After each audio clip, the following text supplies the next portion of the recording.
Hey guys, hope you're okay. Hope you're all having a good day. Today we're going to start off with the Windy Day Fairy. One more out of the three-part collection. Couldn't seem to find the Rainy Day Fairy, but I'm sure I'll find it somewhere. So, the Windy Day Fairy always gets caught in the wind. It blows her hair up. The Windy Day Fairy likes to listen to the wind. She lies in bed and thinks. The Windy Day Fairy does not like it when there is no wind. She runs to feel some wind in her hair and against her face. The Windy Day Fairy likes to be outside. She twists and twizzles in the wind. But most of all, Windy Day Fairy likes to play in the leaves with her friends. On a windy day, she plays with the other fairies. And we're going to do another one out of the 10-minute stories, guys. We're going to go for number 3, which is Think the Wise Girl. Yep, The Wise Girl by Katharine Pyle. There once was a girl who was wiser than the king and all his counsellors. There never was anything like it. Her father was proud of her, that she boasted about her cleverness at home and abroad. He could not keep his tongue still about it. Then one day he was boasting to one of his neighbours, and he said, "The girl is so clever that not even the king can ask her a question she couldn't answer, or read her a riddle she couldn't reveal." Now, it so chanced that the king was sitting at the window nearby, and he overheard that the girl's father was saying. The next day he sent for the man to come before him. "I hear you have a daughter who is so clever that no one in the kingdom can equal her. Is that so?" asked the king. "Yes," the man said. "It was no more than the truth. Too much could not be said of her wit and her cleverness." That was all well, and the king was glad to hear it. He had 30 eggs. They were fresh and good, but it could take a clever person to hatch a chicken out of them. He then bade the counsellor to get the eggs and give them to the man. "Take these home to your daughter," said the king, "and bid her to hatch them out for me. If she succeeds, she shall have a bag of money for her pain. But if she fails, you shall be beaten with a vain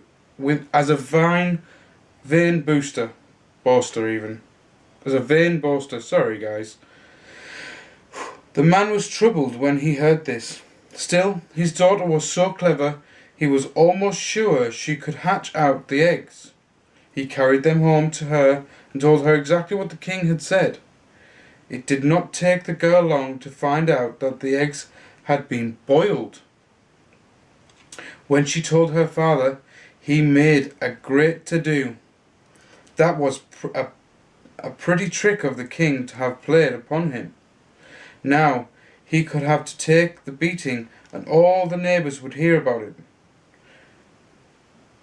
Would to heaven he had ever had a daughter at all, if that was what come of it.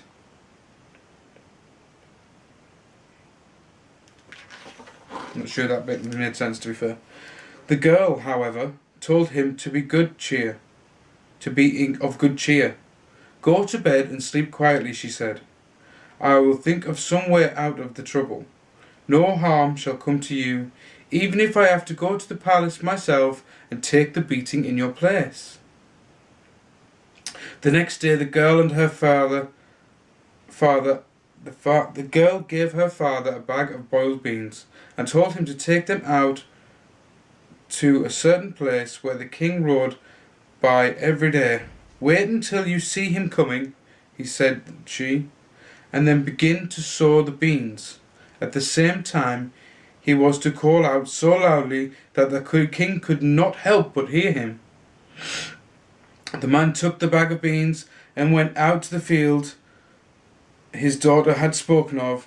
He waited until he saw the king coming, and then he began to sow the beans, and at the same time to cry aloud, "Come sun, come rain, heaven grant that these boiled beans may yield me a good crop." The king was surprised that anyone should be so stupid as to think boiled beans could grow any yield a crop. He did not recognize the man, for he had only seen him once, and he stopped his horse to speak to him. "My poor man," he said, "how can you expect boiled beans to grow? Do you not know that it is impossible? Whatever the king commands should be possible," answered the man. "And if chickens can hatch from boiled eggs, why should not boiled beans yield a crop?" When the king heard this, he looked at the man more closely, and then he recognized him as the father of the clever daughter. "You have indeed a clever daughter," said he. "Take your beans home and bring me back the eggs." The man was glad when he heard that and made haste to obey. He carried the beans home, then took the eggs and brought them back to the palace. After the king had received the eggs, he gave the man a handful of flax. "Take this to your daughter," he said. "Bid her make for me a full set of sails for a large ship. If she does this, she shall receive half of my kingdom. But if she fails, you shall have a beating." The man returned home, lamenting his hard lot. "What is the matter?" asked his daughter. "Has the king set another task that I must do?" Yes, that he had. Her father showed her the flax the king had sent her and gave her the message. "Do not be troubled," said the girl. "No harm shall come to you. Go to bed, and tomorrow I will send the king an answer that will satisfy him." The man believed what his daughter said. He went to bed and slept quietly. The next day the girl gave her father a small piece of wood. "Carry this to the king," she said. "Tell him I am ready, but first let him make me a large ship out of this wood so that I may fit the sails to it." The father did as the girl said, and the king was surprised at the cleverness of the girl. "That's all very well," he said, "and I will excuse her for this task. Here is a glass mug. Take it home to your clever daughter. Tell her it is my command that she dip out the water from the seabed so that I can ride over the bottom dry. If she does this, I will take her for my wife. But if she fails, you shall be beaten." The man took the mug and hastened home, weeping aloud and bemoaning his fate. "Well, what is it?" asked the daughter. "What does the king demand of me now?" The man gave her the glass mug and told her what the king had said. "Do not be troubled," said the girl. "Go to bed and sleep in peace. You shall not be beaten, and soon I shall regain as queen over all of the land." He trusted her, so went to bed, dreamed he saw her sitting by the king wearing a crown. The next morning the girl gave her father a bunch of wool. "Take this to the king," he said. "Tell him that I am willing to dip the sea dry, but first, with this wool, let him stop up all the rivers that flow into the ocean." The man did exactly as his daughter instructed him.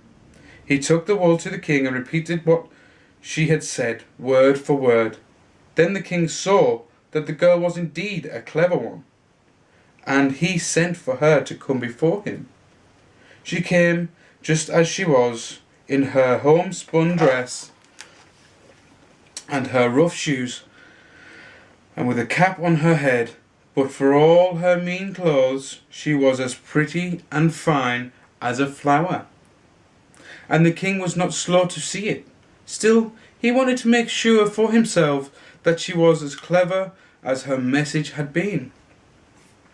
"Tell me," he said, "what sound can I hear the farthest throughout the world?" Farthest throughout the world. "The thunder that echoes through heaven and earth," answers the girl, "and your own royal command that go from lip to lip." The king was so well satisfied with the way the girl answered that he no longer hesitated. He was determined that she shall be his queen and that they should be married at once. The girl had something to say to this.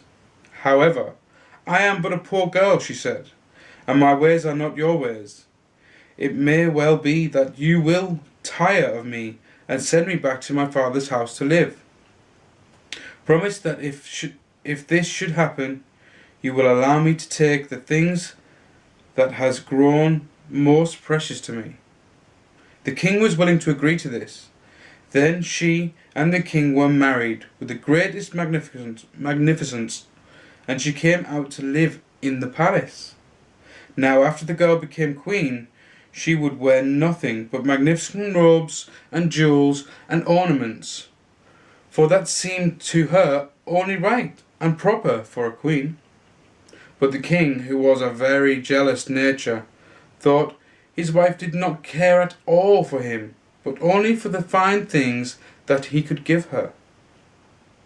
One day the king and the queen were out to ride abroad together, and the queen spent so much time in dressing herself that the king was kept waiting, and he became very angry. When she appeared before him, he would not even look at her. "You care nothing for me, but only for the jewels and the fine clothes you wear," he cried. "Take with you those that are most precious to you, as I promised to you, and return to your father's house. I will no longer have a wife who cares only for my possessions and not at all for me." Very well, the girl was willing to go.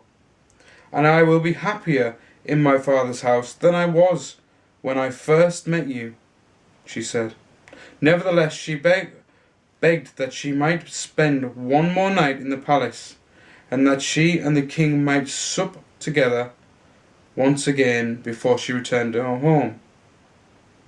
So he and his wife supped together that evening, and when the king was not looking, she put a sleeping potion in a cup and gave it to him to drink.